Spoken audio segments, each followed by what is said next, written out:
Muy bien. En esta oportunidad vamos a tratar un tema escatológico, como siempre lo hacemos todos los domingos en la noche. Y el propósito es que nosotros entendamos el tiempo que estamos viviendo. Por algunos días, aproximadamente 15 días, hemos estado hablando de la bendición y la maldición. Y dentro de la bendición estaba el hecho de que 6 ministros se paraban en el monte Gerizim, y en el monte Gerizim se paraba uno de esos ministros, se llamaba Isacar. Isacar tenía la característica de que conocía los tiempos y lo que Israel tenía que hacer. Esto nos tiene que llevar a nosotros a la conclusión de que conocer escatología es una bendición, que nosotros la tenemos que aplicar. No se trata de conocer escatología para asustar gente, ni para demostrar quién tiene más conocimiento ni más revelación. Pero sí tenemos que comprender que la escatología no se obtiene el conocimiento por un simple estudio de la palabra. Fíjese lo que dije, un simple estudio de la palabra, porque ninguna profecía, dice la Biblia, fue venida por motivación, por inicio humano, sino que tuvo que venir como consecuencia de una revelación divina, y como consecuencia la iluminación de esa revelación también tiene que ser de una manera divina. Amén. Estoy viendo a Freddy ahorita, a Freddy Franco con su grupo de esquipulas. Les damos la bienvenida, hermanos amados, bienvenidos a esta iglesia que les ama. No sé si ya le habían dado la bienvenida, pero se las damos cariñosamente. ¿Dónde está Lito? Ahí está Lito, ese es el contacto más bonito. No, también Freddy, pues, pero con aquel siempre está texteándome y bendiciéndome. Volviendo al punto, antes de que Lito me interrumpiera,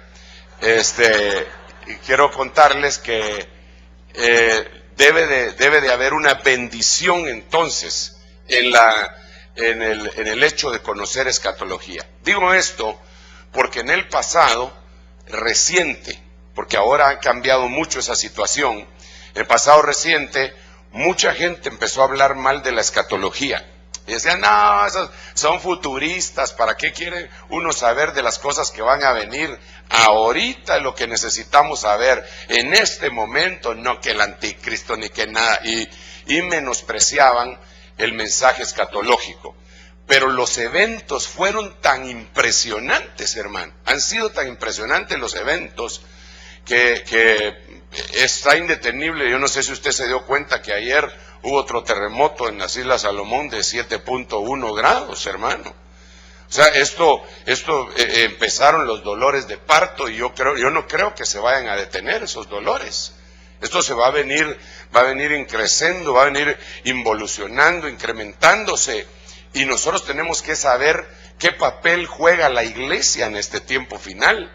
Nosotros tenemos que saber, usted tiene que saber qué es lo que le espera.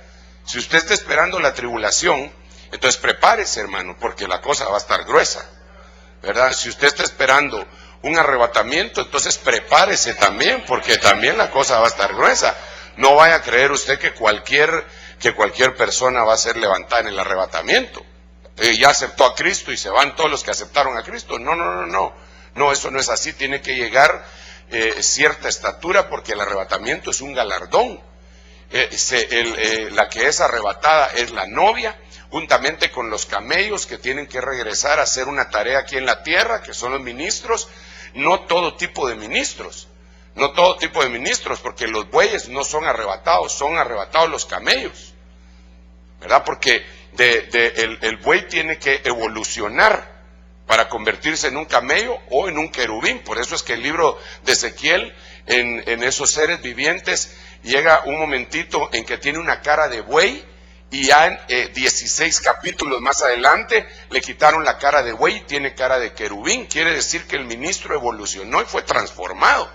Entonces llegó y levantó a la novia y la presentó como una novia pura, sin mancha y sin arruga, la dejó allá y ese ministro regresó siendo las dos alas del águila para administrar a la gente que se quedó por X o Y razón, ya sea por mal portado o por predestinación. Porque hay gente que está predestinada para estar en la gran tribulación, por ejemplo los dos testigos. Los dos testigos no están predestinados para ser arrebatados, ellos son arrebatados a la mitad de la tribulación después de haber sido muertos y resucitados a la vista de toda la tierra.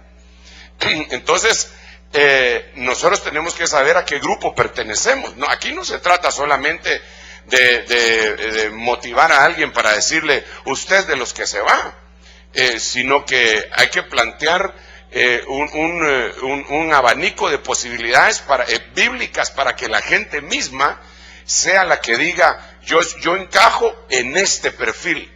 Y algunos van a descubrir que son siervos, ministros, para el final de los tiempos, pre-arrebatamiento, y otros van a tener que comprender que se van a tener que quedar, y algunos castigados, insisto, ¿verdad? Yo no sé cuál es usted, pero usted debe de ir investigando. Ahora, cuando nosotros vemos todo lo que está pasando, la actividad en la tierra, los 6 escenarios que le he hablado, tierra, mundo, Israel, cosmos, Babilonia, iglesia, estos 6 escenarios son impresionantes, hermano, porque esos, al juntarlos, marcan la hora exacta en la cual estamos viviendo en el final de los tiempos. Por ponerle un ejemplo, el escenario tierra son todos estos desastres naturales.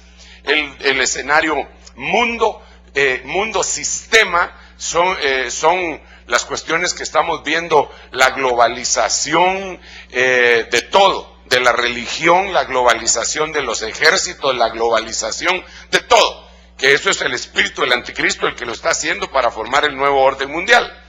Luego tenemos nosotros los otros escenarios, Israel, en el gran lío que se está metiendo, porque es necesario que Israel sufra. Y le voy a decir una cosa, Israel va a ser abandonada por las naciones que le han ayudado. Una de las naciones que más le ha ayudado es Estados Unidos. Y con la llegada de un hombre con raíces profundamente musulmanas al poder de los Estados Unidos, yo creo que le queda muy poco tiempo a Israel para que lo siga ayudando ese salvavidas humano. Y entonces se le van a cortar las alas, hermanos, se le van a cortar para que entre la angustia de Jacob y entonces venga después de la tribulación, ya cuando estén muy dolidos. Y yo lamento decir esto, hermano, pero es lo que yo veo en la Biblia. En la persecución que va a tener Israel va a ser peor que la persecución que les hizo Hitler en la Segunda Guerra Mundial. Y note usted que esa persecución fue terrible, aunque en esta oportunidad ellos van a estar en su propio territorio con arsenal atómico. Usted sabe que ahorita Netanyahu no quiso participar de la convocación que habían hecho para hablar de desarme nuclear, porque querían tratar el arsenal nuclear de Israel, que desde hace muchos años se sabe que lo tiene, pero nadie dice nada, y ahí está el arsenal nuclear, hermano. Entonces, ellos creo que tienen el control de la banca mundial, tienen el control también de algunas cosas nucleares, y ellos tienen el complejo de Sansón, como les he dicho en el pasado, y ellos han jurado que la próxima vez que les toque morir, van a morir junto con sus enemigos y van a jalar las 2 columnas de la tierra. Y esto va a ser un caos, hermano. Entonces el Señor va a regresar en su segunda venida, ya gloriosa, y entonces es cuando ellos lo van a ver. Pero ahí los va a regresar para consolarlos. ¿Por qué consolarlos? ¿A quién se consuela? Sino aquel que ha sufrido una persecución terrible, ¿verdad? Entonces, el tema que yo quiero abordar se llama el detonante de la destrucción. Pero, repito, es importante que los grupos que antes estaban burlando de la escatología, ahora se metieron a hablar de escatología. Y ellos están diciendo que no existe anticristo, que eso fue histórico, que ahora la iglesia tiene que ser la piedra que llena, que se vuelve un monte y que llena toda la tierra, del libro de Daniel, hablando de la visión del libro de Daniel. Y entonces esto es impresionante, hermano. Para mí es apasionante cada vez que lo veo, cada vez que veo una noticia. Y déjeme decirle algo que tal vez usted no me lo va a creer, pero yo creo que incluso, fíjese, esto a lo mejor no se lo digo porque usted va a creer que... No es por profundo, sino que es porque tal vez no me lo cree. Yo creo que el fútbol va a jugar un papel importante en hechizar la mente de los cristianos.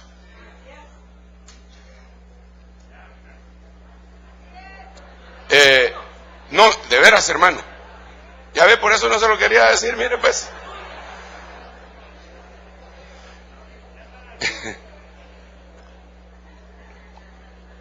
Y si usted no lo cree, empiece por ver lo siguiente. En este momento, en Sudáfrica, que es donde va a ser el mundial, en donde los headquarters, ¿cómo se dice en el idioma de ustedes, headquarters? Los cuarteles de Al Qaeda están en África, y Al Qaeda ha prometido que va a hacer atentados en los estadios. Incluso ha mandado algunos mensajes en donde dice que qué bonito se vería que explotara una bomba mientras esté jugando Inglaterra contra Estados Unidos. A esto hay que sumarle que en este preciso momento en Sudáfrica hay un despertar de xenofobia, es decir, gente que odia, tiene odio racial.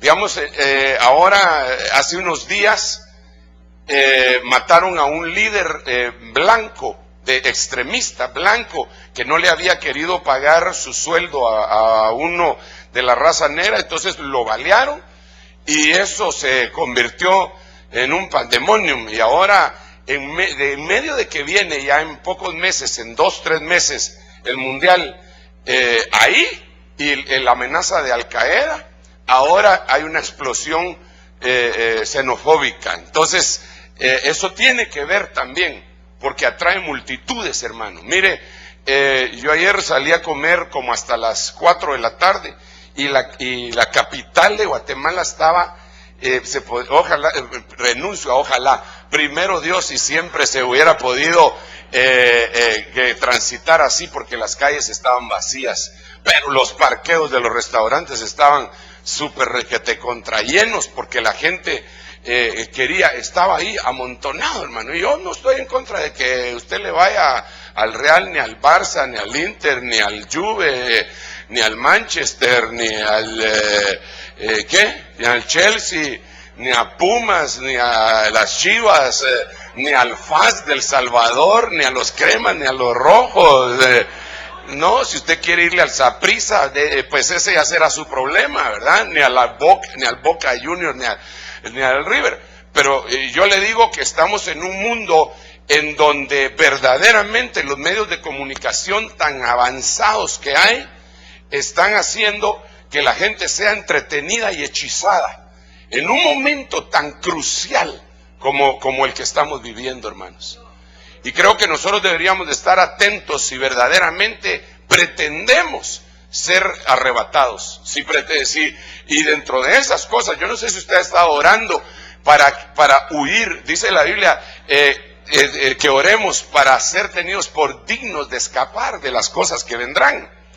Eso es una de las cosas que a nosotros nos achacan los que no les gusta que se hable de los términos escatológicos. Dice que nosotros somos escapistas.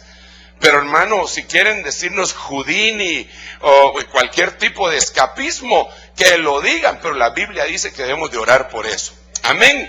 Entonces, el punto central acá es que nuestra vida está escondida en Cristo Jesús. Nosotros queremos terminar nuestra carrera con gozo. Yo quiero terminar mi carrera con gozo y espero que ustedes también. Yo me paro en el monte Gerizim en el nombre de Jesús, pretendiendo que los que me escuchan quieran lo mismo que yo quiero. Denle un aplauso al Rey bendito. Entonces, viene una destrucción. Y yo quiero leerle 2 versículos antes de entrar a platicar cuál es el detonante. Miremos este versículo de Apocalipsis 11:18 y después voy a leer uno de 2 Timoteo. Y dice acá, y las naciones se enfurecieron. O sea, va a llegar el momento en el que esto se va a convertir en algo peor de lo que hasta ahora hemos visto. Las naciones se enfurecieron. Entonces vino tu ira. ¿Cuándo viene la ira? Cuando las naciones se enfurecen. Las naciones no son países. Las naciones son etnias. Las etnias se enfurecieron y entonces vino tu ira y llegó el tiempo de juzgar a los muertos. Por eso es que le tengo que hablar de 2 Timoteo, porque si solo lo dejamos con este pasaje, entonces lanzamos esta situación hasta el final de la tribulación. Juzgar a los muertos. Pero dice aquí, y llegó el tiempo de juzgar a los muertos y de dar la recompensa a tus siervos, los profetas, a los santos y a los que temen tu nombre, a los pequeños y a los grandes. Y llegó el tiempo de destruir a los que destruyen la tierra. Entonces tuvo que haber habido un detonante para esto, pero solamente déjeme leerle, vamos a ver si lo encontramos rápidamente, en 2 Timoteo, no me dio tiempo para ponerlo en la presentación, por eso tenga paciencia con este siervo, con este hijo de Dios. Mire cómo dice 2 Timoteo capítulo 4, te encargo solemnemente, en la presencia de Dios y de Cristo Jesús, que ha de juzgar a los vivos y a los muertos. ¿Cómo va a juzgar a los vivos? Por su manifestación. ¿Cómo va a juzgar a los muertos? Por su reino. Entonces, en la aparición secreta del Señor, que puede ser gloriosa, porque la palabra griega que se ve aquí es epifanía. El Señor, recuérdese que estuvimos hablando de las diferentes manifestaciones, Apocalipsis, Epifanía, faneros, parusías, y pusimos, y no sé si usted se recuerda, pero el tema está ahí y creo que todavía lo tenemos que seguir. Hay muchos temas que hemos ido dejando y que los tenemos que volver a tomar, hermano. Entonces, el Señor en su manifestación va a juzgar a los vivos. La palabra que se usa aquí para decir vivos no es bios, sino que es zoe. En otras palabras, a los que va a juzgar con su manifestación es a los cristianos, que son los que deberían de ser los vivientes. Aquí lo que debería de haber puesto esta versión, y yo no sé si así lo puso la Prat, es que va a juzgar a los vivientes. Con su manifestación va a juzgar a los vivientes. Y con su reino va a juzgar a los muertos. Ahora, esto es importante porque Primera de Tesalonicenses capítulo 4 dice que los muertos en Cristo resucitarán primero. Y nosotros, los vivientes que hayamos permanecido, no los vivos, sino los vivientes que hayamos permanecido, seremos arrebatados junto con ellos. ¿Con quiénes? Con los muertos. Parece que hay un ligero cambio en el sonido. Si me ayudan, por favor. ¿Con quiénes? Con los muertos. Entonces, tiene que haber una resurrección juntamente con el juicio que Dios tiene que hacer de los vivientes. Por eso la Biblia dice que es necesario que el juicio comience por casa. ¿Sí me van a entender, hermano? Ok, entonces regresemos a la presentación para ver cuál es el detonante, cuál es... Dice, yo copié este versículo de la Biblia Jerusalén, este que le voy a mostrar, lo copié de la Biblia Jerusalén, porque me llamó mucho la atención cómo decía en Génesis capítulo 6, verso 13. Dijo pues Dios a Noé: he decidido acabar con toda carne, porque la tierra está llena de violencias. Por eso escogí esta Biblia aquí, como dice, violencias, por culpa de ellos. Por eso he aquí que voy a exterminarlos de la tierra. Entonces, el detonante de la destrucción en Génesis capítulo 6 fue que la tierra se llenó de violencias. Y el detonante del final de los tiempos, porque no hay nada nuevo, sino que todo lo que fue es y todo lo que es será, según lo dice Eclesiastés en su primer capítulo. Esto quiere decir que va a venir incrementándose la violencia de una manera terrible, hermano. Por eso es que usted mira que aún nuestro propio país, la gente, cuando se le hace un sondeo de cuál es su preocupación, la gente está preocupada por el índice elevado de la violencia. Pero el problema es que la gente no conoce cuál es la verdadera violencia. Hay violencia de diferente tipo y hay violencia intrafamiliar. Y dentro de la violencia intrafamiliar hay violencia de tipo verbal, hay violencia de tipo psicológico y hay violencia de tipo físico, que se puede estar dando y que se puede estar incrementando conforme va pasando el tiempo. Entonces, el Señor me mostró que existen 13 clases de violencia en la Biblia. Muy interesante el número, ¿verdad? Porque 13 es un número que significa rebelión. Y eso está muy claramente definido en la gematría bíblica.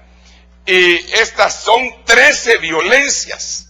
El colmo de la rebelión, el colmo de la corrupción, el colmo de la violencia.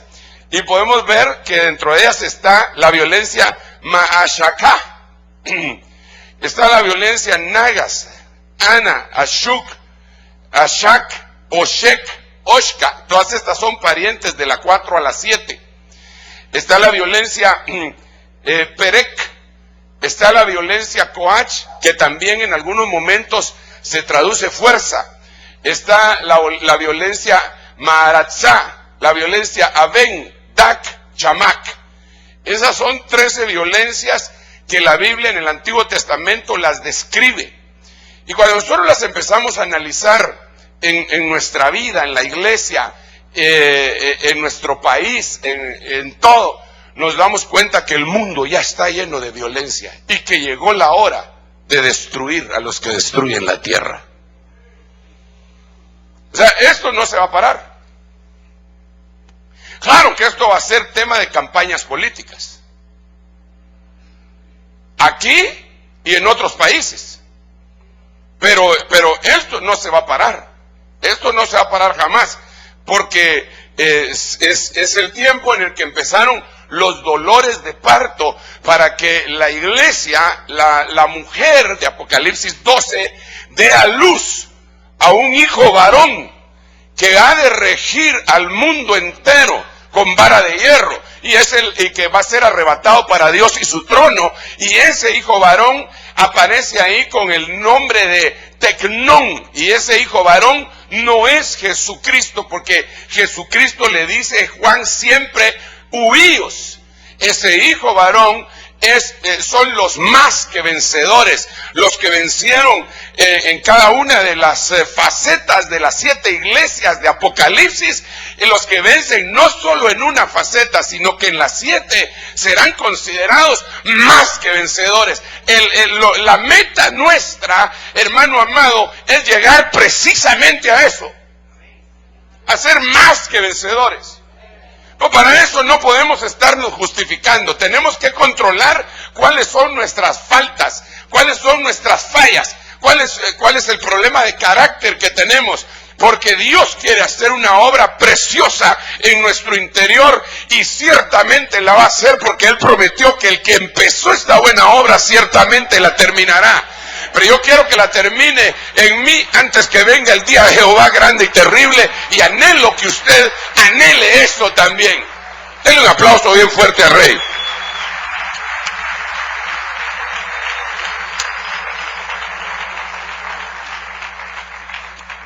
Entonces, obviamente, pero quizá va a ser difícil que le describa las 13.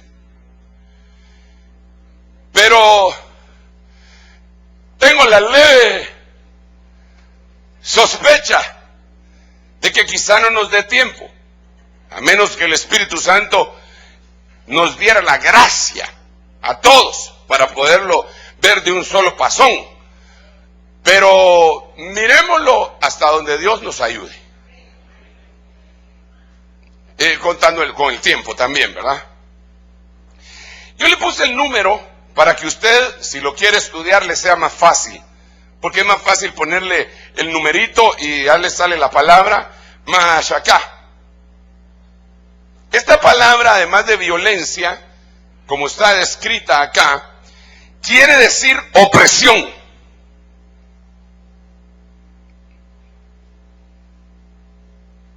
Quiere decir extorsión.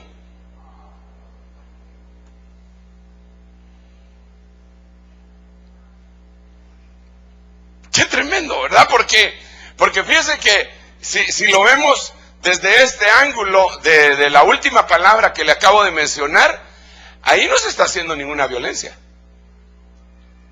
Cuando a alguien lo están extorsionando, no le están haciendo ninguna violencia física, sino que es una violencia psicológica, es verbal, pero le quitaron la paz. Y hermano, la paz es prosperidad, porque la Biblia, para decir prosperidad, se puede decir, como le he estado explicando, de muchas formas. Una de las formas se puede decir Yeshua, y otra de las formas se puede decir Shalom, que todos sabemos que quiere decir paz. Pero en Job, esa palabra Shalom se traduce prosperidad. Han quitado mi Shalom, y la Biblia traduce han quitado mi prosperidad. Entonces, cuando una persona por medio del Mahashaka está queriendo quitar tu Shalom, entonces es una extorsión, pero es una violencia que te está haciendo a tu alma.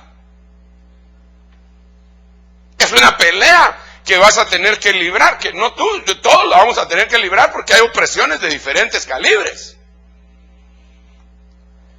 Déjeme continuar para mostrarle los diferentes, el versículo de Isaías 33:15, se lo voy a mostrar en 3 versiones distintas, y usted se va a dar cuenta de que la violencia se está dando y está íntimamente ligada con el amor al dinero.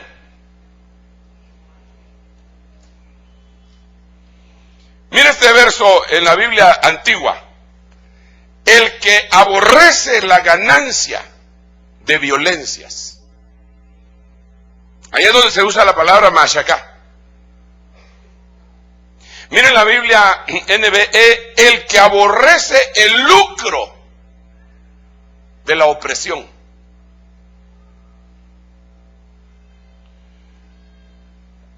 El que aborrece la ganancia de la extorsión.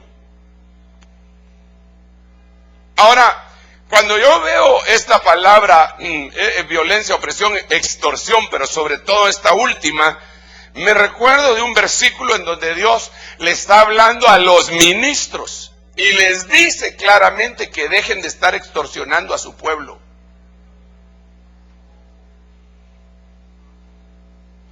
Por eso no son solamente los que están en el bote llamando al azar a diferentes teléfonos para extorsionar gente, sino que muchas veces gente que se enamoró del dinero y está detrás de los púlpitos, está extorsionando a la gente, y eso es violencia dentro de la iglesia.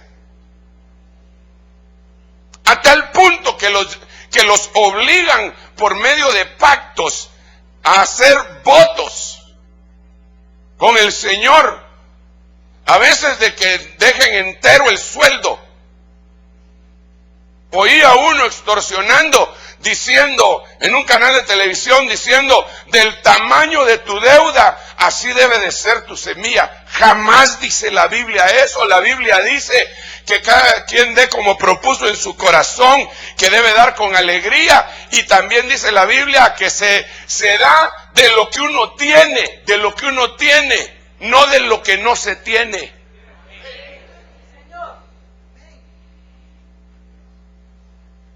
Después de hacer ese pacto, empieza a llegarse la noticia, ¿verdad?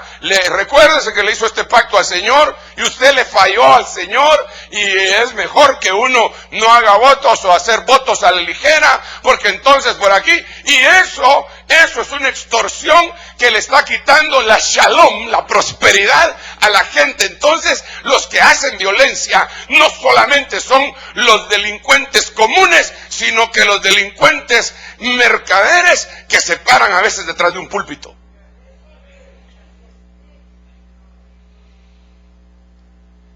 Yo sé que este mensaje no me hace ganar muchos amigos, pero realmente,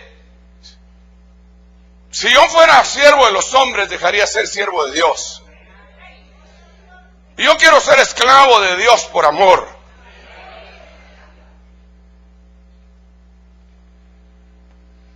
Esto es una parte de violencia que está llenando las iglesias. La última iglesia que aparece en el libro de Apocalipsis, en el capítulo 3, es decir, la iglesia de la Odisea, es una iglesia que fue enseñada en el arte monetario, por decir arte, ¿verdad? Que dice: yo soy rica. Fíjese qué interesante, ella dice: yo soy rica, y después dice: mucho me he enriquecido. Esos son dos tipos de gente: los que ya llegaron y eran ricos en una iglesia, y a los que les indujeron a que eran pobres, pero les indujeron, les focalizaron solo en la plata, y entonces se llegaron a enriquecer. Y de nada tengo necesidad, orgullosos, y no sabes, ignorantes, que eres necio, que eres ciego, que eres miserable, cuitado, pobre y desnudo. 5 cosas no tiene los 5 ministerios.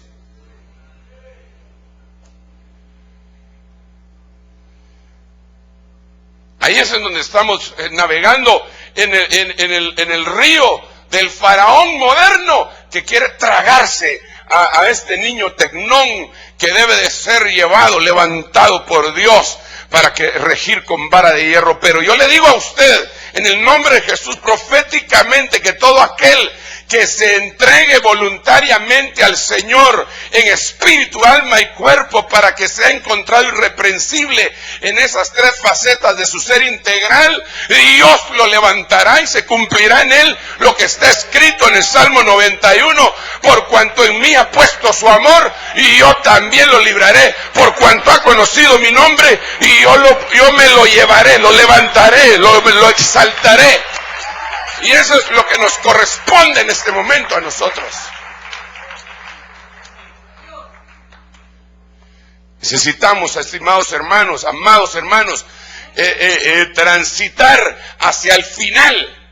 No nos podemos quedar estancados. Hemos recorrido un gran espacio y tiempo. No nos podemos quedar en las últimas, como nos planteaba a veces nuestro pastor, mi apóstol. Contaba de un hombre que había sido pirata y naufragó enfrente de una costa y se estaba ahogando, y el orgullo mismo a él lo hizo que se salvara, porque dijo: he navegado los 7 mares y ahora me voy a ahogar en la playa, esto no puede ser. Hizo un esfuerzo, sacó fuerzas de flaquezas y llegó hasta la playa. Nosotros hemos navegado los 7 mares. Digo nosotros porque estoy hablando de la iglesia. Hemos pasado, digo hemos porque, repito, estoy hablando de la iglesia, hemos pasado por persecuciones, nuestros hermanos han sido perseguidos, en algunos lugares han sido entregados a los leones sin que ellos nieguen a su Salvador, en otros lugares los han enterrado vivos. La Biblia dice en el libro de Hebreos, en el capítulo 11, que estos héroes, el mundo no era digno de que ellos pusieran su pie sobre la tierra, pero que estuvieron aquí muchas veces cubiertos, escondiéndose, cubiertos con pieles de oveja para que la gente no los encontrara, y ellos no fueron capaces de ver toda la bendición de la promesa que Dios tenía para ellos. Y nosotros mismos, hermanos, que en el final de los tiempos, siendo parte de esta entidad, no podemos quedarnos. Tiene que haber una iglesia victoriosa, tienen que haber hombres y mujeres valientes, tiene que haber gente decidida por el amor de Dios. No puede ser que haya solo cristianoides.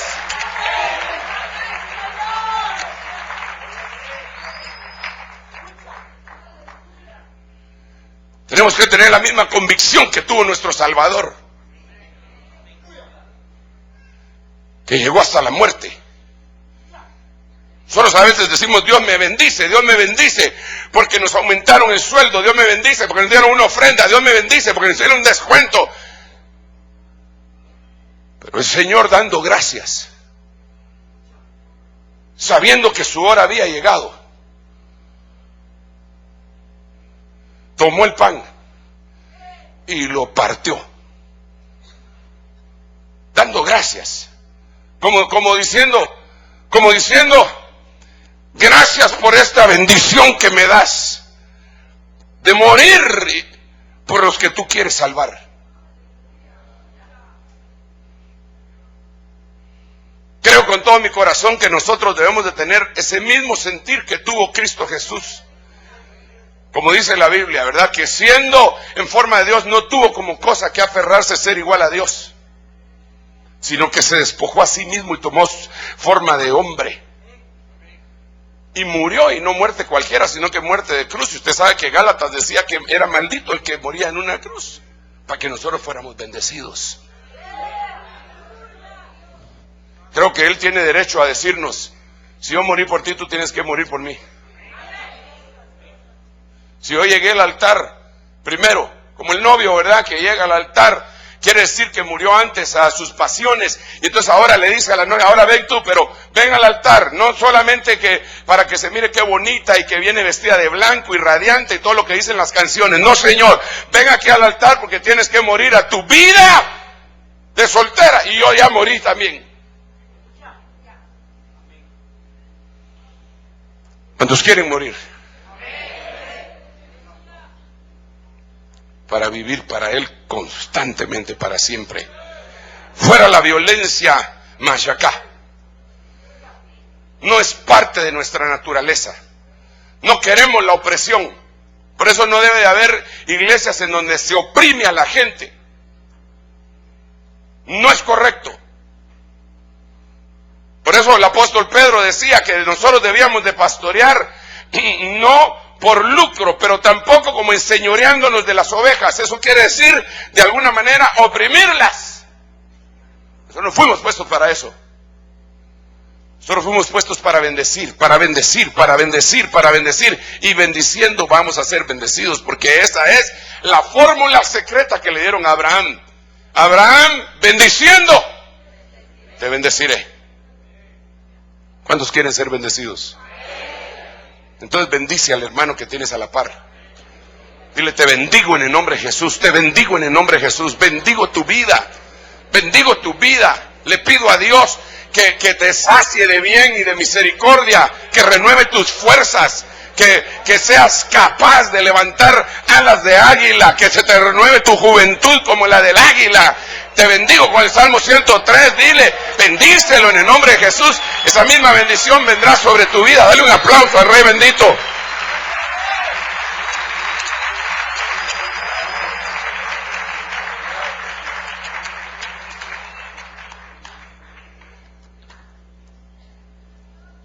solo 15 minutos para terminar este mensaje.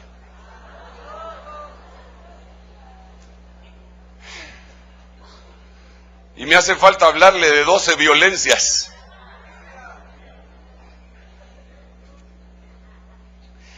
Entonces tengo que continuar con la otra, que es la violencia nagas,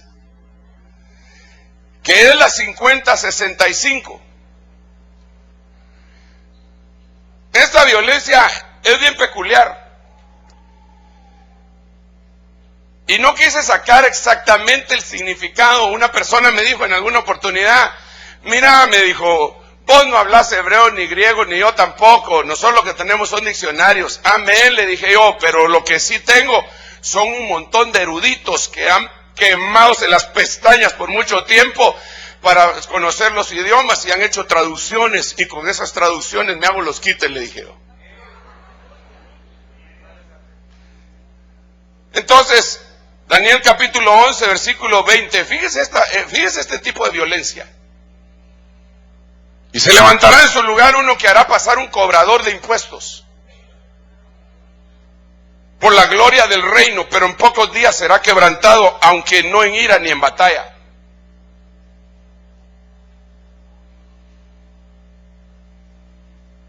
Es bien impresionante, hermano amado, que la palabra nagas está aquí traducida en esta Biblia del año 60. O sea, no es una Biblia extraña, es una Biblia que todo el mundo tiene en su biblioteca. Ahí donde se dice un cobrador de impuestos, la palabra es nagas. Y esa palabra se puede traducir violencia. Note usted, por favor, otra vez que todo está íntimamente ligado con el dinero.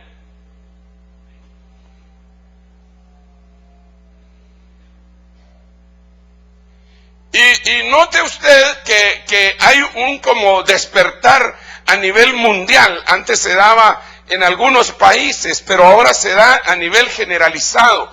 Digamos, Guatemala está siendo obligada por la comunidad europea a que se vuelva más estricta en las cuestiones impositivas, para que le den préstamos, pero también para que deje de ser un paraíso fiscal en donde puedan haber lavado de dinero. Entonces, para poder controlar eso, tienen que hacerse muchas cosas, y dentro de ellos están los impuestos. O sea que el aumento de los impuestos es una forma de señal de violencia del último tiempo.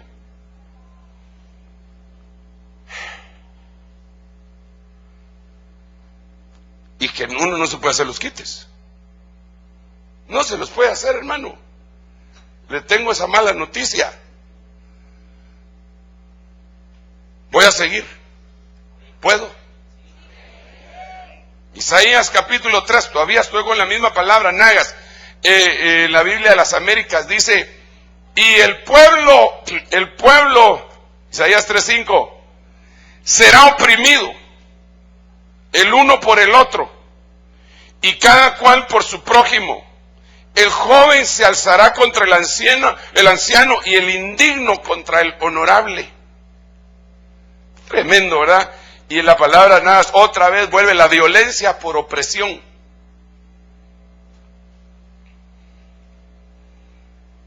Opresión. Pero cuando sigamos viendo otras versiones como esta, la versión del oso, el pueblo hará violencia los unos contra los otros, cada cual contra su vecino. El niño se levantará contra el viejo y el villano contra el noble. Y eso va a ser algo, ese va a ser un detonante de la destrucción. Cuando usted vea todo esto que está aconteciendo, debe de saber que destrucción viene sobre la tierra.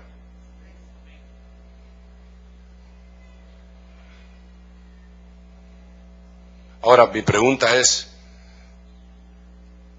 ¿por ventura habéis visto eso?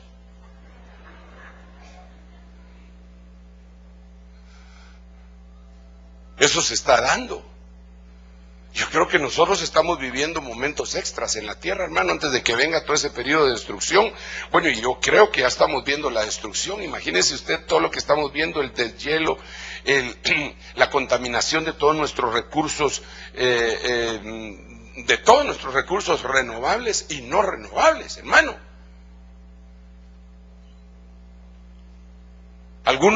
Algunos dicen que de aquí a unos 50 años la gente no va a poder, si es que, bueno, ellos dicen porque ellos no creen que el Señor venga pronto, ¿verdad? Tal vez ni siquiera saben que viene el Señor, pero si no viniera aquí a unos 50 años, ¿se imagina usted los grandes problemas que tendríamos con el agua?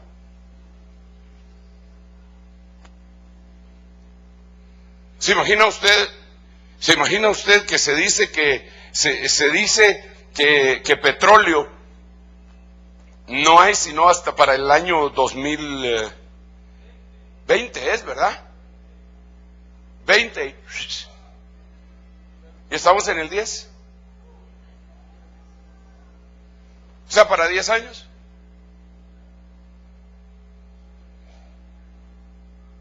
¿Se imagina todo solo eso, hermano? ¿Cómo se va a poner esta situación? Yo no estoy asustando, yo solamente le estoy diciendo que debemos de despertar a la realidad y de estar dispuestos a vivir una vida también más tranquila, porque así como la que vivieron nuestros abuelos, nuestros bisabuelos. Pues ellos al final de cuentas se alumbraban con un candil, ¿verdad? Pero con petróleo, a usted está fregado de todos modos, ¿ah? Primeramente Dios nos vamos antes de que todo eso suceda, pero de que va a suceder, va a suceder.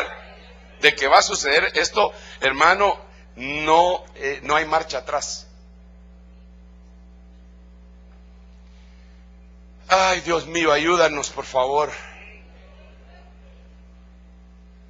Hermano Sergio, ¿y qué esperanza le da usted a la gente con ese tipo de mensaje? Bueno, la esperanza es que nos vamos a ir. Y que el fin de este sistema, tal como se conoce, está próximo a colapsar. Pasando cosas, hermano, tan impresionantes en donde de la noche a la mañana se cambia todo el panorama de todo tipo de una sola nación. Miren, por ejemplo, miren lo que le pasó a Polonia, ¿verdad?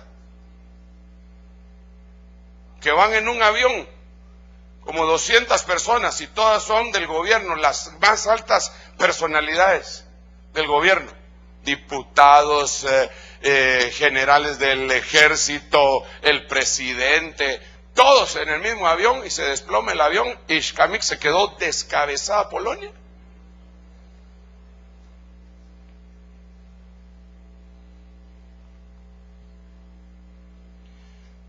Tremendo eso, ¿verdad? Por eso es que algunos países como los Estados Unidos, cuando están en medio de una crisis así, separan a sus, digamos, presidente y vicepresidente. ¿Se recuerda para el 9/11? Tenían a Bush en un lugar y al vicepresidente lo tenían en otro lugar, porque si mataban a uno quedaba el otro, para no ser descabezados. ¡Wow! ¡Qué emocionante, va!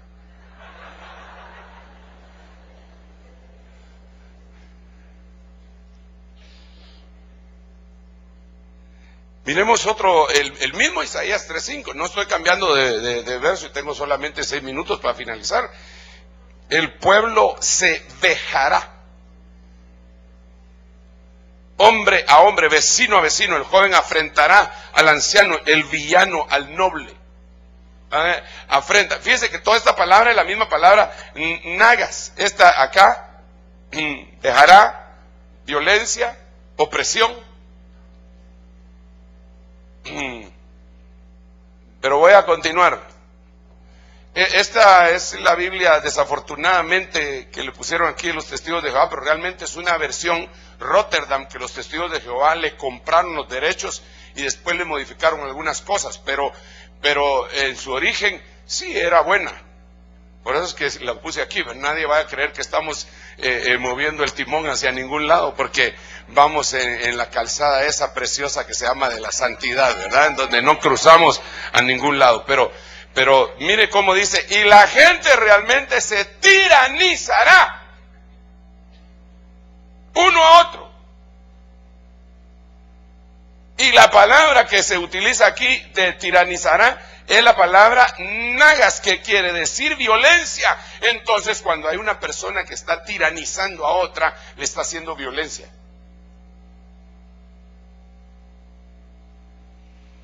Y hasta ahora entiendo yo por qué razón, hermano,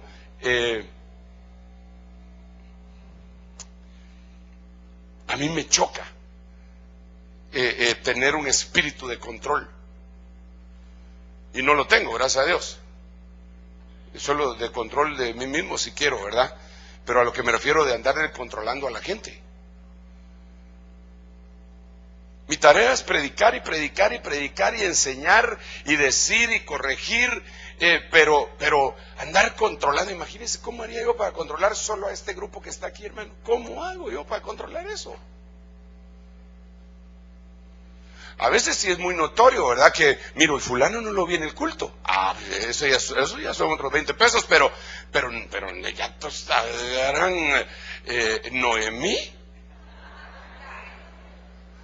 Porque Mara no es, ¿ah?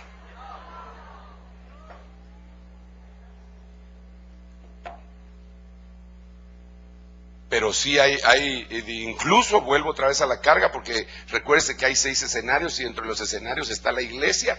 Hay iglesias en donde están tiranizados.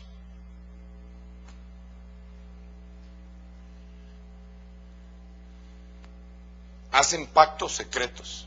Ahora ya no estoy hablando de plata. Hacen pactos secretos cuando hacen su encuentro. No pueden contar, bajo juramento, no pueden contar lo que sucedió. A mí me trajeron aquí una hermanita que no hallaba qué hacer, que no era la congregación, pero me venía a preguntar porque había firmado, me trajo un contrato en donde en una iglesia le habían hecho ese contrato y firmaban ahí de que ella no podía decir nada porque por aquí, ¿cómo así? Si lo que se hace bajo tinieblas es de la oscuridad. Pues lo que viene de Dios se hace a la luz. Y ya poniéndose en esa forma de ocultismo, eso no es de Dios. ¿Por qué va a ocultar? ¿Acaso es una secta? Puede ser que lo sea. Pero claro está que cuando se habla de algunas sectas, uno no sabe qué es lo que pasa en los grados más elevados de esas sectas. Usted no sabe qué es lo que hacen los mormones allá en el bulevar de la zona 15. Usted solo mira el montón de gente que llega, pero no todos entran hasta el mero lugar santísimo. De ellos no se sabe qué es lo que se hace hasta en las partes más internas, porque es una forma de ocultismo. No me va a decir que en la iglesia del Señor Jesucristo existe eso. Claro que nosotros hablamos sabiduría entre los que han alcanzado madurez, pero eso no quiere decir que nosotros vamos a hacer cosas ocultas, sino si usted quiere ser de la foto, entonces firme aquí y lo voy a tiranizar por medio de un voto que usted haga. No, señor, pero eso se está dando en la iglesia y yo denuncio que eso no es de Dios. Y que si alguno de ustedes cayó en esa trampa, lo que tiene que hacer, óigame bien lo que tiene que hacer, fíjese bien.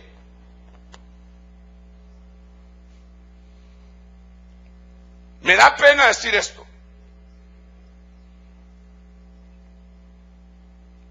Me da mucha pena. Y me quedan 2 minutos, creo que ya no me va a dar tiempo a decirlo.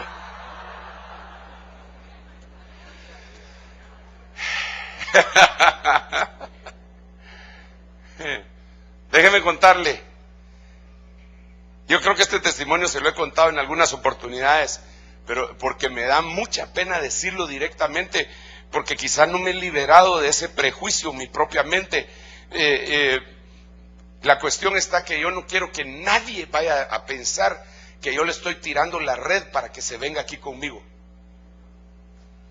Porque a ninguno de ustedes me lo ha ido a traer. Los que han venido por su propia voluntad, porque Dios los ha invitado. Pero yo jamás he llegado ni con ningún pastor a decirle, véngase a mi cobertura, ni con ninguna oveja. Y perdone que lo diga de esta manera, no es por altivez.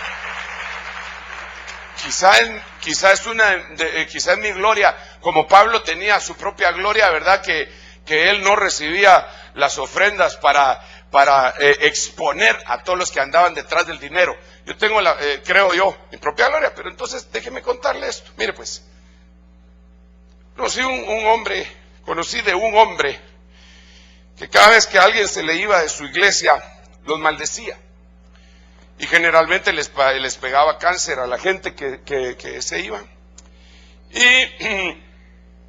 Y dentro de ellos dentro de los que se fueron, conocí a un amigo mío que después de ser vejado, tiranizado, decidió retirarse. Al cabo del tiempo le brotó un cáncer y nunca se pudo recuperar, pero una vez estábamos orando por él porque mucha gente lo quería, el hombre era muy amado, y mucha gente lo quería y venía y oraba por él, y dentro de los que orábamos estaba su servidor, y llegábamos a su casa y orábamos, y Señor, bendícelo y sánalo, Padre, y levanta de este. Y un día que estábamos orando, el Señor me habló y me dijo claramente, a él lo maldijo una autoridad. Entonces yo le dije, ¿te maldijo una autoridad? Sí, pero el Señor no me dijo solo eso. El Señor me dijo que como la autoridad que lo había maldecido, tenía un cierto grado de jerarquía, entonces lo que él tenía que hacer no era quedarse solo. Él era pastor, pero se quedó solo, sino que él tenía que haberse sometido a otra autoridad. Eso era lo primero que tenía que hacer, someterse a otra autoridad. Luego que reconociera esa otra autoridad y entregara la autoridad de su vida a esa otra autoridad tenía que anular la maldición por medio de una bendición.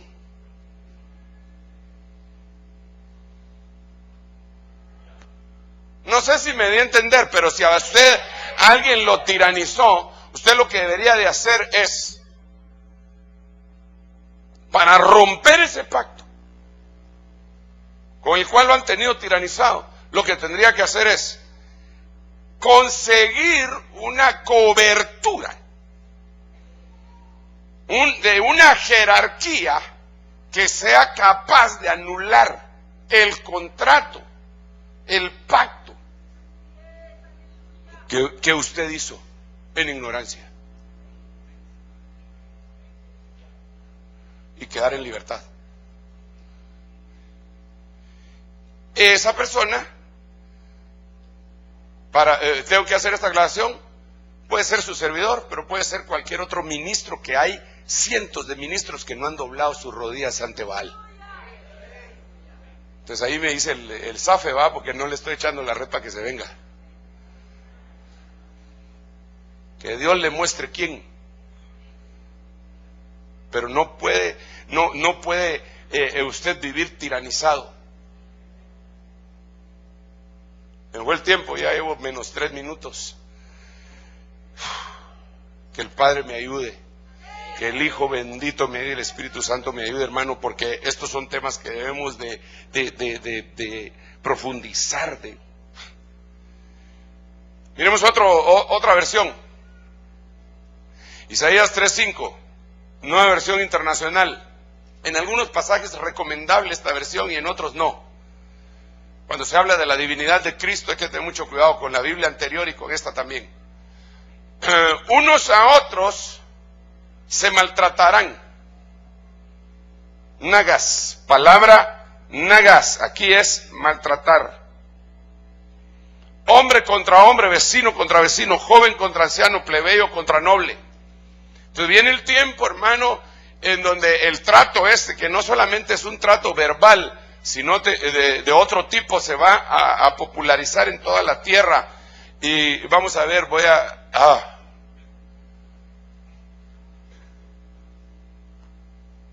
¿entramos a esta?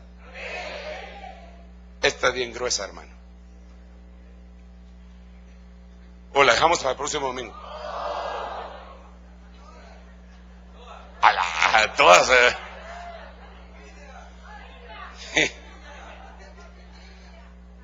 No, si quiere le entramos. No. Tampoco. Tampoco, calma pueblo, calma, no se me asusten los que se quieren ir ya. Pero pues yo estoy aquí desde la mañana también, ¿no? Entonces, y habrán otros que también están aquí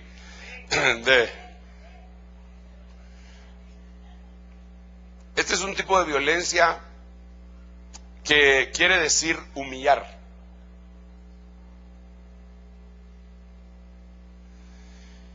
Quiere decir abusar. Quiere decir deshonrar. Quiere decir avergonzar. Y quiere decir violar.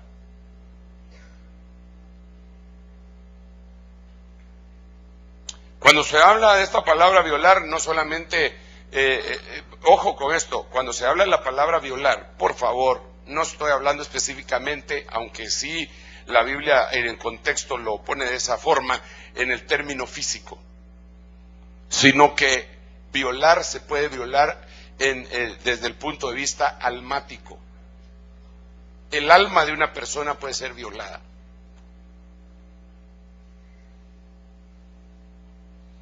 Aquí hay mucho que explicar, hermano, definitivamente, este es todo un tema, pero se puede violar el alma de una persona. ¿De qué forma se puede violar el alma de una persona? Por ejemplo, cuando alguien se somete a una terapia de hipnoterapia, de hipnosis, terapia de hipnosis, ¿cómo se llamaría esa?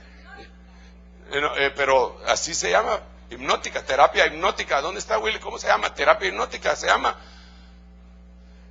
Es que yo iba a decir hipnoterapia, pero me dio así como que era un himno, ¿verdad? La terapia de himnos. ¿Ah?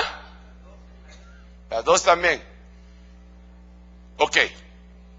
Cuando una persona se somete a una hipnosis, le están violando su alma. Cuando una regresión es una cosa, está íntimamente ligada, la regresión es algo que está íntimamente ligada con la hipnosis, y eso se da desafortunadamente en las iglesias.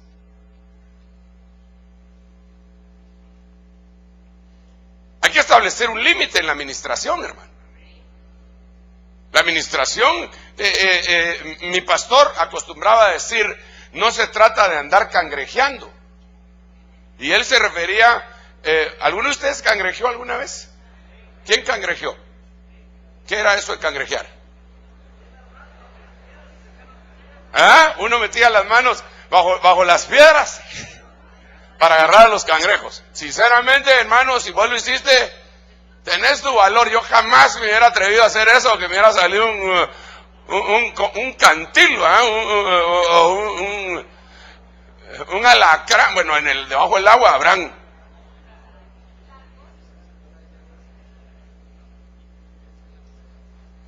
¿Cangrejear? ¿Cómo así? Sí, no, eso no se debe de hacer. Eso no se debe de hacer.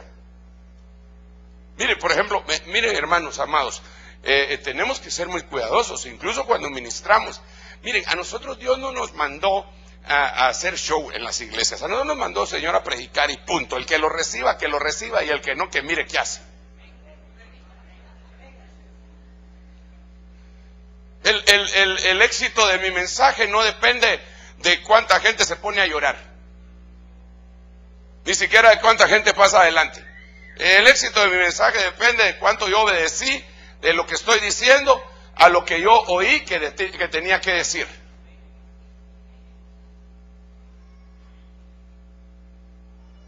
Pero por ejemplo, cuando la gente se pone, ponga su mente en blanco, hermano, ponga su mente en blanco. En un momento, eso no es meditación trascendental. Ponga su mente en blanco. ¿Cómo va a poner la mente en blanco? ¿Sabe qué es lo que le están pidiendo cuando le dicen ponga la mente en blanco? Lo que le están diciendo es baje todas sus barreras de protección de su conciencia. Bájenlas, porque aquí le voy a manosear su alma.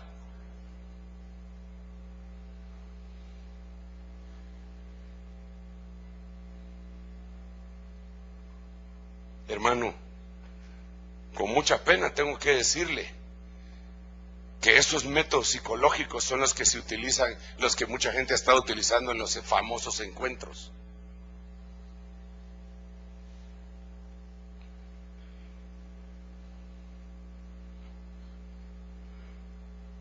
Que manosearon su alma, claro que sintieron.